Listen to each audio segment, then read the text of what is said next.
Assalamualaikum warahmatullahi wabarakatuh. Perkenalkan, nama saya Alia Zaturiski dengan NIM A11 2023 15294. Saya dari kelas Bengal Coding Data Science 04. Pada kesempatan ini, saya akan mempresentasikan hasil UTS saya mengenai prediksi kepuasan penumpang maskapai penerbangan menggunakan dataset Airline Passenger Satisfaction.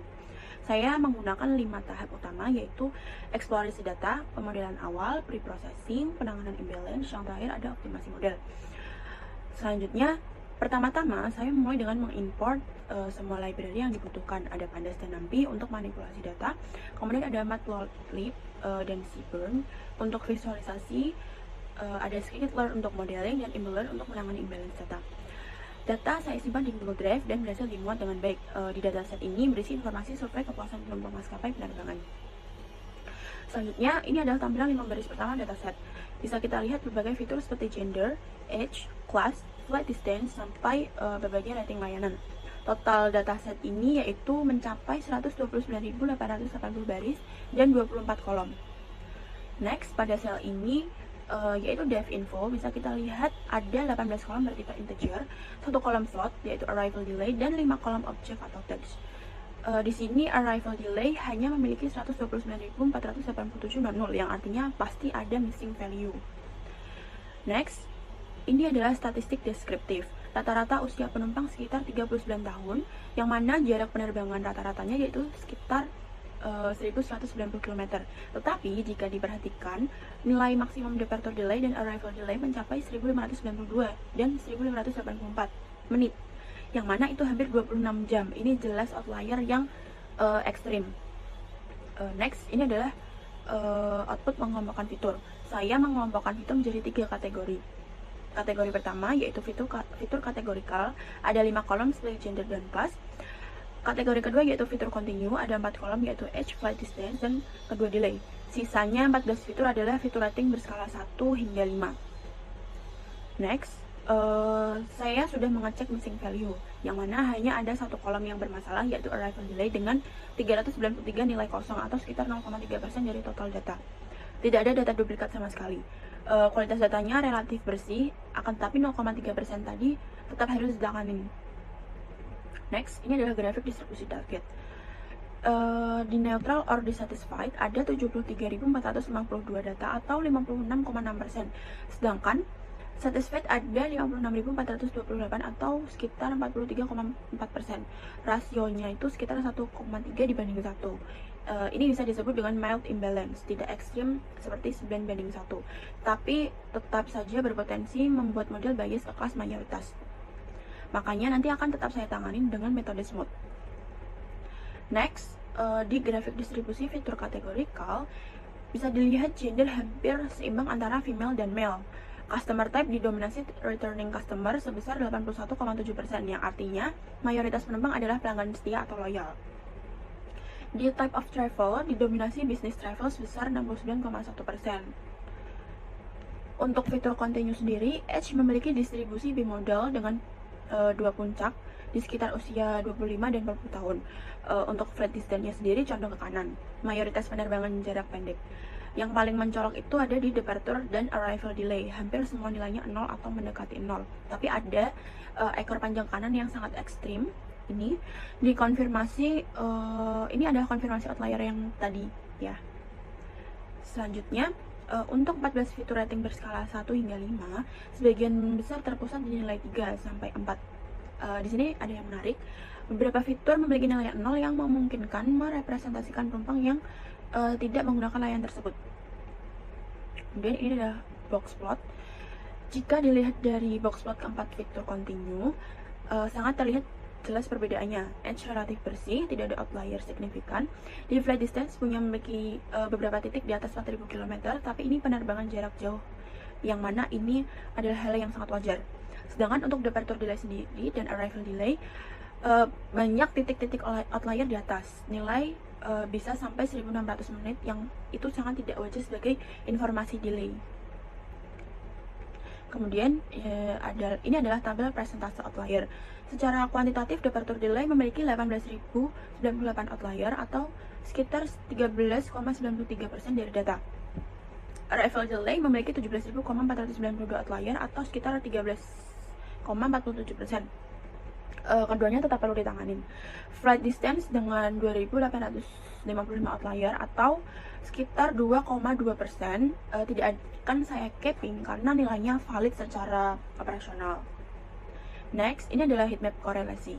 Dari heatmap korelasi ini, temuan terpenting adalah korelasi antara departure delay dan arrival delay sebesar 0,97, yang mana nilai ini tuh hampir identik dan sangat kuat, dan tentu saja berpotensi menyebabkan multikolinearitas pada model linear, seperti contohnya di logistic regression.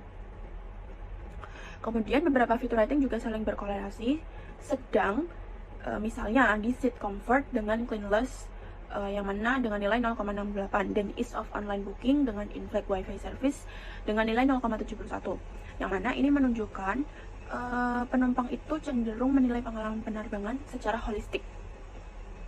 Next, kita lanjut ke direct modeling. Di section ini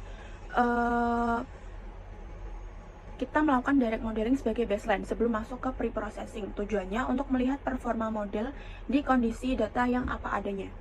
Data sendiri saya splitnya menjadi 80% untuk training dan 20% untuk testing menggunakan stratified split. Artinya proporsi kelas dipertahankan di kedua set.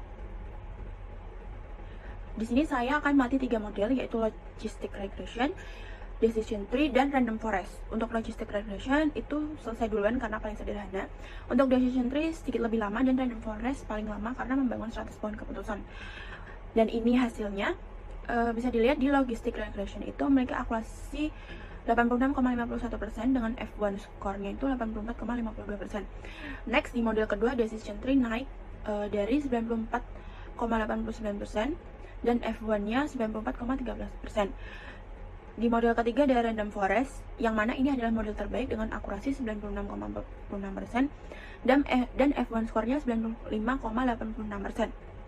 Dan perlu dicatat, meskipun angkanya tinggi, di precision random forest 97,46% ini lebih tinggi dari recall 94,30%, yang artinya model ini masih melewatkan beberapa penumpang satisfied yang sebenarnya, dan ini akan saya tanganin di bagian handling imbalance.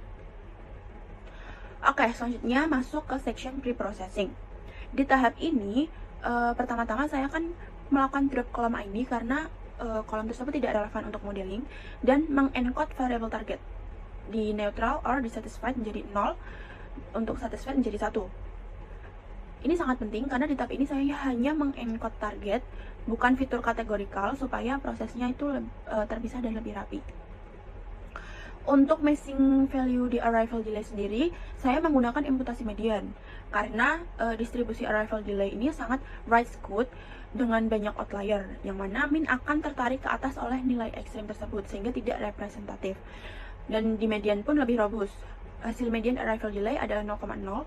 Ini sangat masuk akal karena mayoritas penerbangan ini memang tidak delay.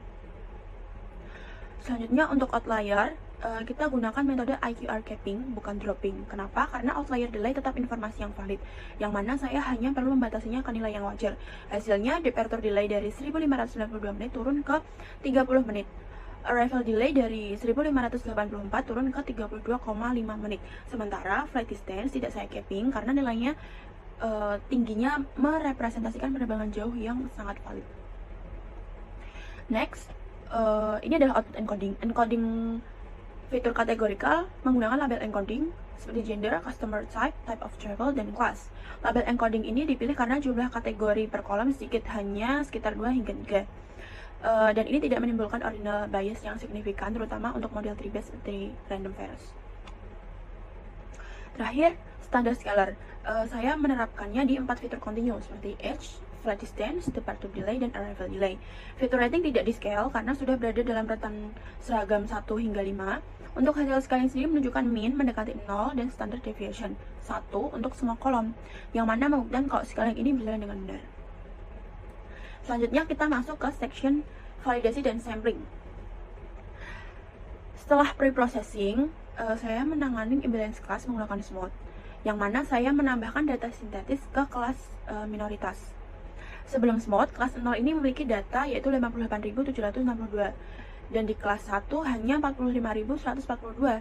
Dan kemudian setelah saya melakukan smooth, keduanya menjadi cukup seimbang di 58.762 total data training, naik menjadi dari 103.904 menjadi 117.524. Ini adalah tabel perbandingan berkelas antara direct versus mode. Fokus ke kelas satisfied. Pada logistic regression, recall satisfied naik dari 84,71% jadi 86,39% setelah di smooth.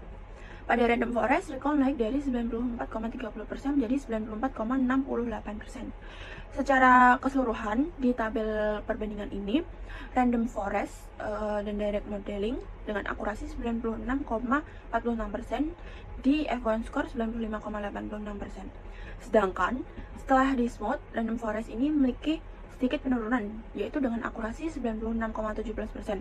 Akan tetapi di recall naik. Kenapa di direct bisa lebih tinggi? Karena imbalance-nya ringan, yaitu 56 dibanding 44, yang mana model sudah bisa belajar cukup baik tanpa oversampling. Smooth sendiri tidak selalu menaikkan semua metrik di trade-off yang wajar. Tapi untuk kepentingan bisnis, recall yang lebih tinggi itu lebih penting karena maskapai tidak ingin melewatkan penumpang yang sebenarnya puas. Next, kita ke section fitur important dan tuning.